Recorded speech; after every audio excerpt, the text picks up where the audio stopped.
Boatwright has been a starting inside linebacker for the Braves for the last 3 years. 225-pound linebacker. Play TikTok football He's star got high standards, so you can't take that away from him because he loves to overachieve.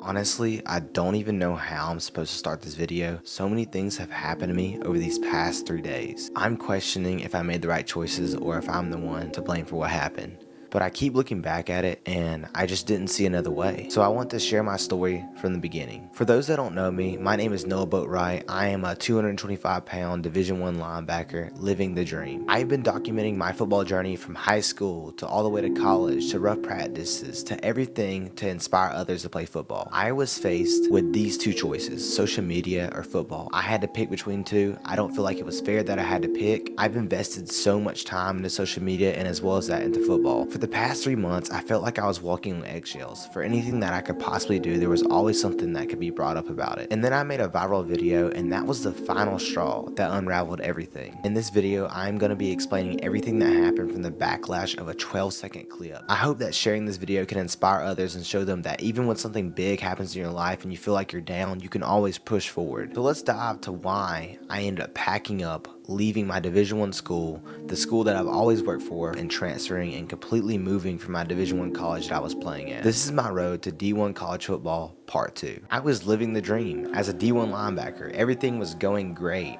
Everything that I've worked for my whole entire life. I've documented my entire football journey, from high school to college to rough practices. Every moment of my life I've documented on social media, and it was mainly to inspire others to start football, pick up a sport, or try something new. However, sharing my journey on social media led to me being an outcast. The criticism I faced from my coaches was unlike anything that I've ever faced before. Normally, the hate from social media never got to me. I mean, hate comments was just always something that came with the game, but it hits different when it comes from your coaches. And this whole scenario led me choosing between football and social media, which was a pretty unfair choice. For the past 3 months, I was training on campus, getting better at football, and posting like I usually do. Then my coaches told me to cut back on social media because all the negative comments that I was getting on my videos, because they thought that it would distract the players. I didn't really think it was a big deal, so I just kept posting. That's when things completely started to go wrong. My coaches began criticizing me, calling me names, and as well as that, using my posts against me. They started monitoring my every move, waiting for me to slip up. Even when I made some mistakes at practice,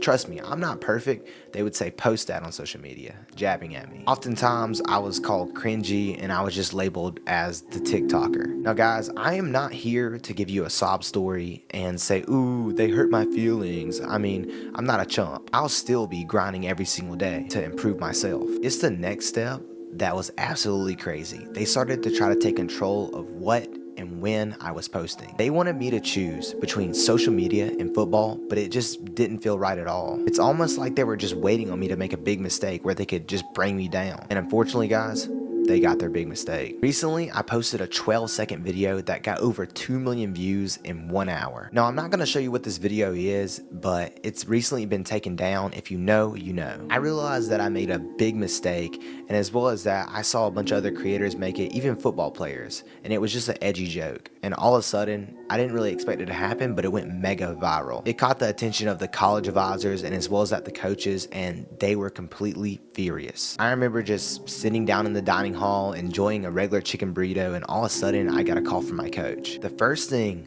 that he said when I got on that call was, "You're done." That hit me hard because football is something I've worked for my whole entire life. My stomach literally dropped. And then I asked, like, why? He just started talking about how bad the video was that I just posted. And then he began to say, from now on, don't post on social media. You have to choose football or social media. I immediately apologized. I deleted the video, and then right after that, I said, I cannot quit social media. I've spent years of hard work building it up. And then he told me that it didn't matter. I still had to choose, and then hung up the phone. I was sitting there contemplating on it. My body was sweating. I mean, I lost all color out of my face. And then my teammates were asking what happened, and I told them how I had to choose, and they just thought it wasn't fair. I wasn't the only one. If I quit social media, everything that I built would be completely gone. I can't just take a break for 4 years. It just doesn't work like that. I'm trying to launch a new pre-workout for athletes called Sigma Juice, and if I abandon social media, that means I abandon my business and as well as that my product. But football, I mean, I've grinded my whole entire life for this moment, and you're telling me that one video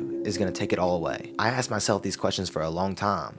Should I leave social media for football? Why does it have to be one or the other? Why can't it be both? I called my coach back and told him that I was really sorry for the mistake I made, and I told him that I deleted it and asked him if I really had to choose. He said, "Hey, listen, Noah, you're just parading around acting like some character that you're really not. All you care about is social media, not football." Then I replied back saying, "That's not true. I mean, truthfully, I started social media where I could go full time into football because at one point in my life, I had to work several 9-to-5 jobs. They were taking away time from football." Then he got irritated and asked how much I made from social media. I told him a number. He got offended and he said I shouldn't be making as much money as I should be making, and that what has our economy come to. Then he goes on to ask me, "What are you here for? To play football or just be the 225-pound linebacker, the cringe TikToker that I regret recruiting?" Then he goes on to say, "I feel used, Noah. I feel as if you're just using us to make a profit off social media. You care nothing about football." I then tell him that football is my life. It is everything that I've been working on. Why would I not care about football with the amount of time and effort I put into it? I told him that I took the video down, and I told him that I was sorry. At this point, guys, my coach is very frustrated, and I understand the frustration that he's going through. Getting multiple calls from the advisor, especially after I posted. But I feel as if he crossed the line saying some stuff that he did. It just revealed to me what they really thought about me. Then he goes on to say that my athletic or pathetics are dumb. The people that participated in it are stupid as well. For those that don't know, my athletic or pathetic videos are videos where I rate football players' athletic ability and as well as that physiques. The name is just there to grab your attention, and as well as that, just give you tips and how to improve yourself as a football player. I mean, that's the game of social media. Have a good hook in the beginning and just entertain the rest of the way. And it just seems like my coach didn't get it and kept bashing me over and over, even though that I explained it to him multiple times. He then asked me, "Why on earth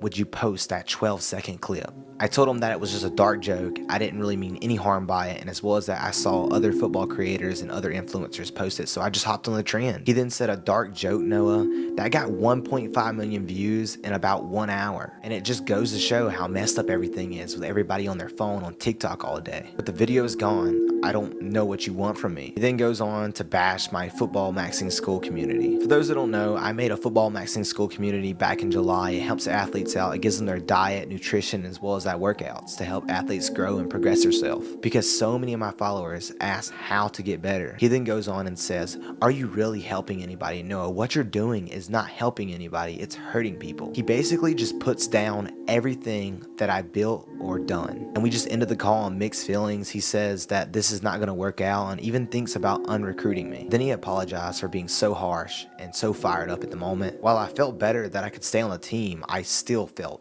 terrible. At the end of the day, I made a big mistake, but this call really showed me how they really feel about me. But guys, if we're being honest, there was so much that went on in the conversation that I'm not even talking about. They weren't even really going to play me. I ended the call still barely being on the team, and I mean barely. At this point, I thought the storm calmed down, and I was like, how could this get any worse? And the next day, I got another call with my coach, and he told me to turn in all my stuff, all my gear, and that I could possibly be the team manager and just record games. If you like recording yourself so much, you'll love recording the games of the players. I was like completely shocked. I got off the phone and I was thinking to myself, water boy, cameraman, manager, that's not me. I came here to play football, and if I'm not playing football, this place is not for me. I'll make it D1 another way. I packed up my bags and decided to leave. I was tired of the insults. I was tired of the verbal abuse. I was just completely done with it. And now I'm transferring to a new college in Florida, and I'm gonna grind my way back all the way to the top. I'm gonna prove everybody wrong and make it back where I belong. So this is my road to D1 part 2.